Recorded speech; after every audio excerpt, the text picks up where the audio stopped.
Everyone from all around the world.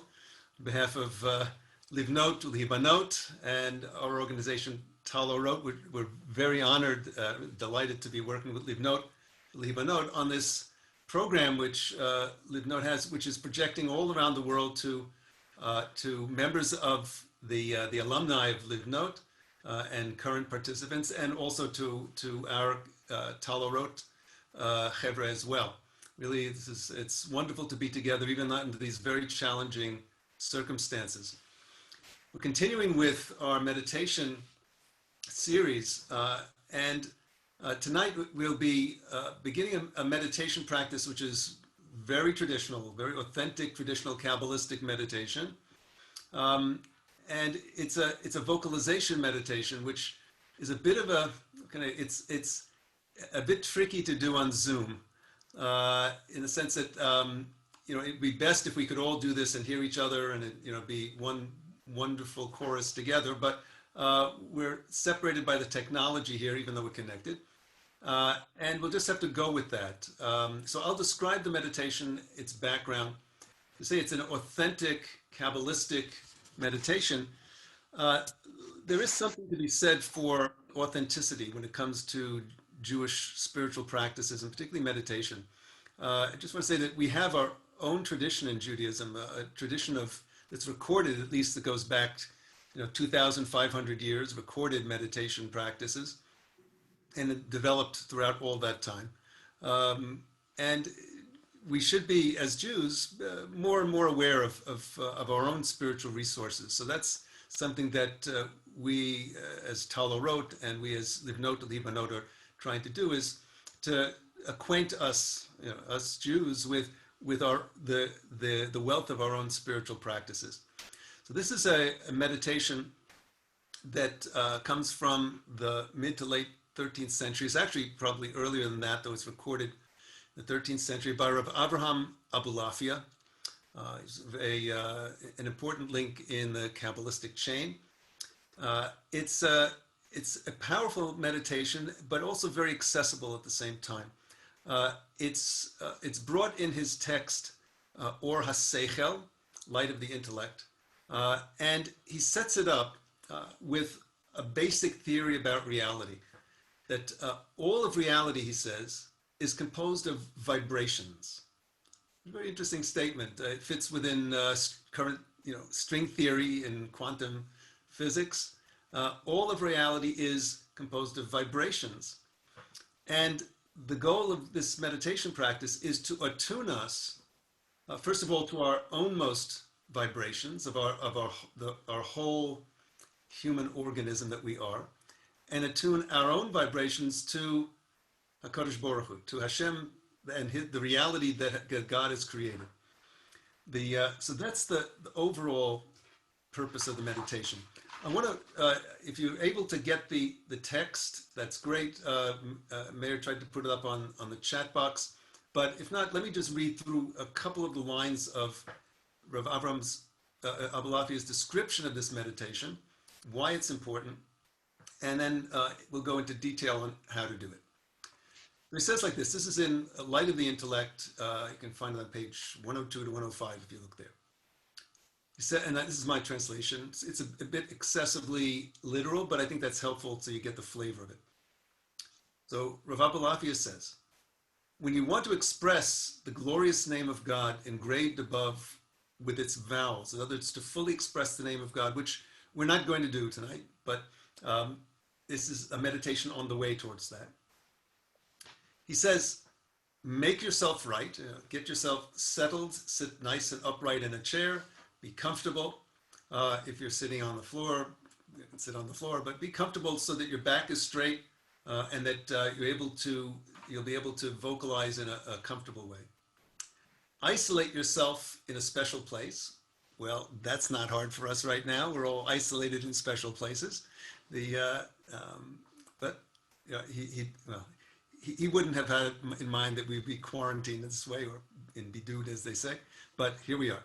So we're isolated in a special place. Purify your heart and soul from all thoughts of this world. So the first step is to quiet our minds completely. those of us who've meditated together before have a method for this quieting. It's called hashkata. There are other methods in other traditions.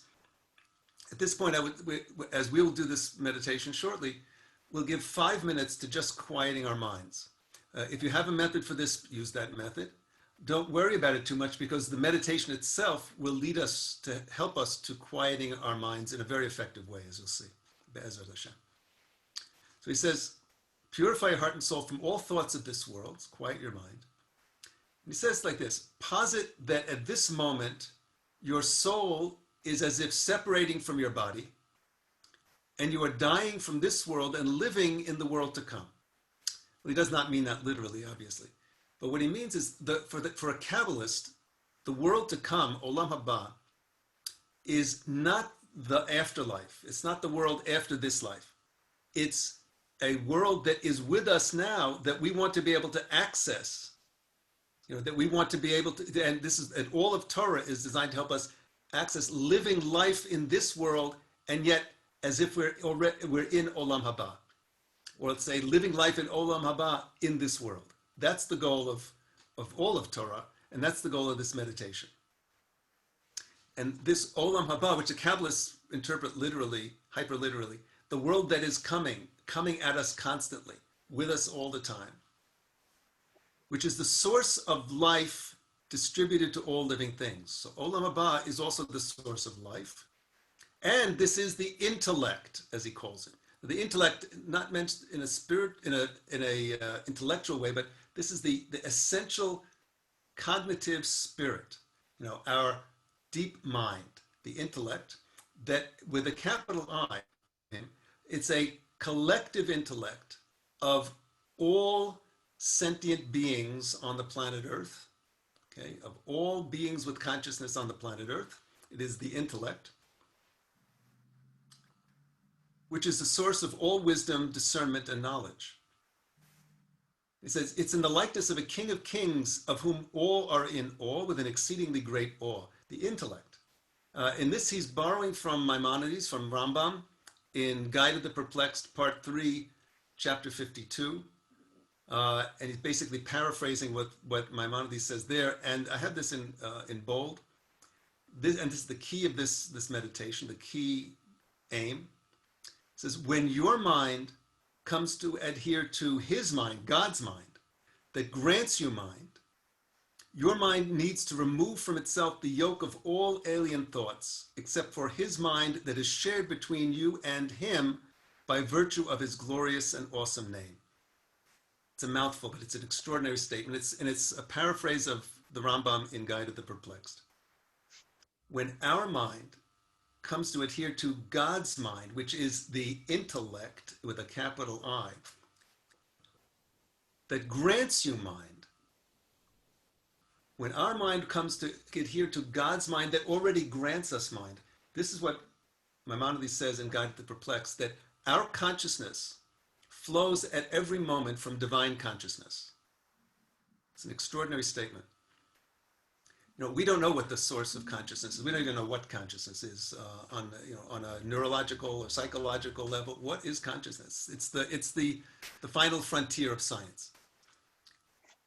For Rambam, for Rav Abulafia, whatever consciousness is, its source is Hashem directly, God directly. Our consciousness flows from God's consciousness, God's mind, at every instant. Every one of us is an emanation of divine consciousness. This is far more than saying that every one of us has a spark of divinity within us. This is not a spark. We flow. We're flowing constantly from divine mind. That's the Rambam's idea. That's what Rav Abulafia is giving us a meditation to access. When your mind comes to adhere to God's mind that is granting you mind, your mind needs to remove from itself the yoke of all alien thoughts, except for his mind that is shared between you and him by virtue of his glorious and awesome name. So we want to access, to become aware of the connection that we already have, that our consciousness is connected to divine consciousness at every moment. That's the goal of this meditation. So here's how he describes it, that we're about to do this. First, we quiet our minds, we sit up straight, We will have our eyes closed for this meditation, breathing in a nice, a good deep diaphragmatic way. Normal, nothing, it's a normal diaphragmatic breathing. We'll be quieting our minds for about 5 minutes, and then we begin a series of vocalizations that he lays out in this order. These are the 5 essential vowels of the Hebrew language. Hebrew has 9 vowels, but all Hebrew linguists agree that there are 5 essential vowels. And they are O, the cholam, A, or O, which is the kamatz, A, which is the tsere, E, the chirik, and U, the shuruk U. So it's O, A, E, U. Those are the 5 essential vowels of Hebrew, which, as it happens, is like A, E, I, O, U in English. Okay, there's the English may in fact develop in some ways from that influence in Hebrew. O, A, E, U, those 5 essential vowels. Each one of them is also associated with a sphera, a divine quality, if you're interested in that issue. And each one, he says, sets up a different vibration. It has a different frequency, in our whole organism and in the world. The theory here is the practice is to express each of these vowels on the exhale, okay, in a very gentle, continuous way, on the full exhale out to the very end of the breath. Then we take a deep breath in through the nose, not the mouth, but through the nose. That's important. And then we express the vowel again on the exhale all the way out. Gently let the vowel ride on our breath gently to the very end of the breath. We do this 5 times for each vowel. So it's going to sound like this. By the way, again, this program in Zoom, it's a wonderful program, but it has a tendency to cut off chanting, or any sound that doesn't change. In other words, if I keep saying one note continually, it often tends to cut it off because this program is designed for conversation, not for singing. But we have a setting in this. We've tried to arrange the settings so that this will give you a longer sense of what I'm of the vocalization of each vowel. So it's going to sound like this for the O sound, the cholam sound. You have a breath in through the nose, and then O. O,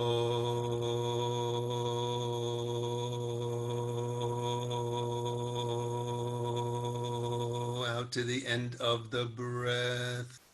Okay. A nice healthy breath in, inhale through the nose, and then again, O,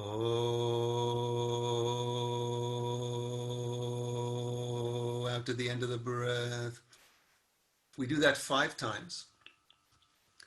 And then you'll hear me shift to the next vowel, which is A. It goes like, out to the end of the breath, 5 times. A, out to the end of the breath 5 times. E, and U. Okay, those are the vowels. Now, each of these vowels is also associated with a head movement. I can get this across as well. If you don't want to do the head movement, and it's a little too confusing the first time, no problem. But for extra credit, if you're interested in the head movement, it goes like this. It's easy to remember. The head movement is associated with where the vowel is placed when it's written in Hebrew. So the O sound, for instance, is placed above the letter, the O, the cholam. So as we're expressing the O out to the end of the breath, we very gently lift our heads up, up. So it's like this. O,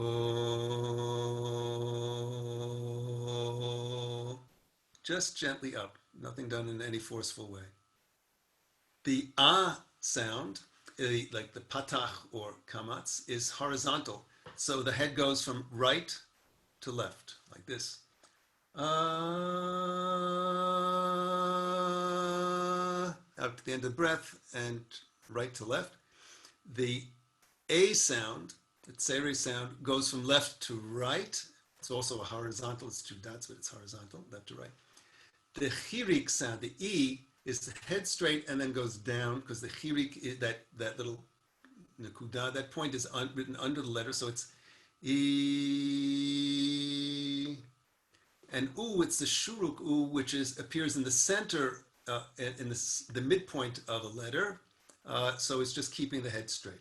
U, like that. So there are head motions if you wish to add them to the vowel sounds. O is up, A is right to left, A is left to right, E is down, and U is straight. I'll be doing these on the video, but our eyes are closed and you don't need them for the effectiveness of this meditation. You'll hear me, as we go through the five times we go through each vowel, we may get a bit staggered. Our lung capacity is different. Everyone is different. Some of you may be able to go longer than I do. Some of you a little shorter. Go at your pace. This is your meditation. So the key thing is to go out to the natural, gentle end of your breath, then breathe in through the nose, and again out to the end of the breath at your pace. When you hear me shift to the next vowel, okay, let's say from the O to the A, and you're still on the O, that's fine. Stay on your O. Complete your O to the very end. Take your breath through the nose and then shift to the A. I'll be doing each one 5 times. If you end up doing 4 or 6 or 7, it doesn't matter. It's fine. Okay. You'll hear me make the shift. All of us, with all your permission, will be muted except for me, so you should be able to hear me make the shift to each vowel, finish your vowel, and then shift to the next vowel. Then you'll hear me at the end. Well, you won't hear me. I will go silent after the last U, the 5th U. I'll go silent, finish what you're on, and then go silent as well. And we'll take 5 minutes of quiet mind after the meditation. Okay, so there'll be 5 minutes of quiet mind before we start. Then you hear me start. We'll go through the meditation, which itself will take about 12 to 15 minutes, and then 5 minutes at the end. 2 things to pay attention to as we go through the meditation. First is, as we're expressing these vowels, where do you feel the energy, the vibration of the vowel seems to locate itself in your or around your body? And it'll be different for different people at different times, but see if you can sense where the essential vibrations seem to locate. Each of these vibrations is associated with a sphira, a divine quality, but I don't want to sort of prejudge this for you. Have your own experience of where these vowels locate. The other major issue is, before we do when we're in the quiet period before the meditation, have a sense of how easy or difficult it is to quiet your mind. I'm going to go through the meditation, and we're going to have 5 minutes at the end of the meditation of quietness. Is your state of mind different after the meditation? Is it easier or harder to maintain quiet mind? And other qualities that you might sense, experientially between your state of mind after the meditation versus before. Those are the 2 things. Just one last point before we start is why do I suggest inhaling through the nose and not the mouth? We don't want to hyperventilate in this meditation. You don't want to get dizzy. Hyperventilation is not the point. So inhaling through the nose slows down the breathing process a bit so that you don't hyperventilate, and that's a valuable thing. Now, but I just want to, just for the fun of it, I'm going to unmute everyone for a moment. Take a nice deep breath, and let's do together the O sound, which is the first sound. Let's do 2 or 3 O's together and just see how it sounds together, all of us all together. I think it'll be kind of bouncy, but I'm just interested in that, if you don't mind. So I'm going to unmute everyone for a moment. Everyone's unmuted. Okay, guys, everyone's unmuted.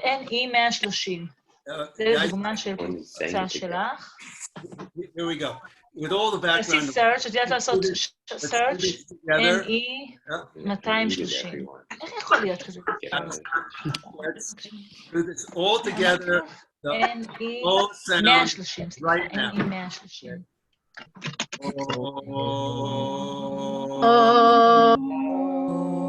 בתוך הפרוגרם נאמבר צריך להיות NE 130.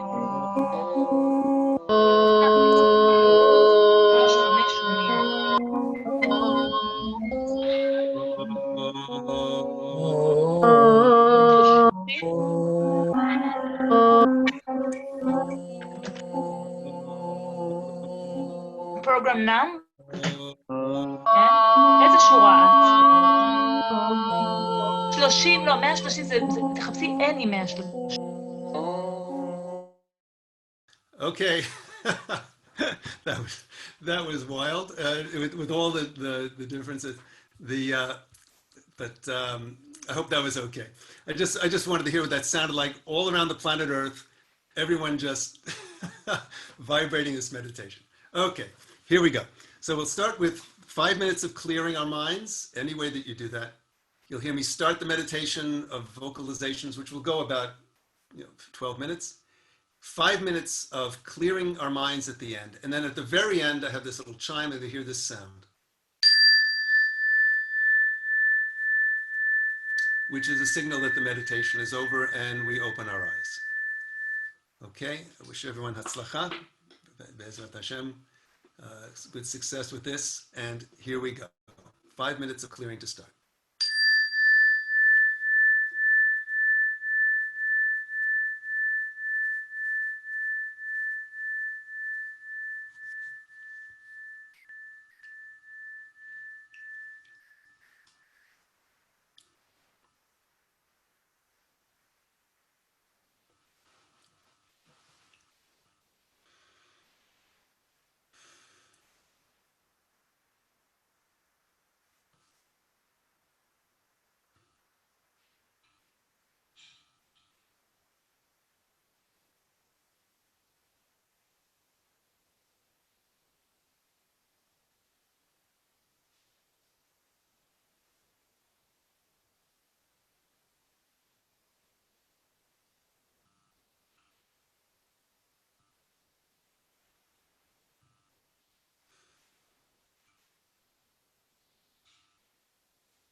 even around the world. It's good to meditate together. It's good to be with you all.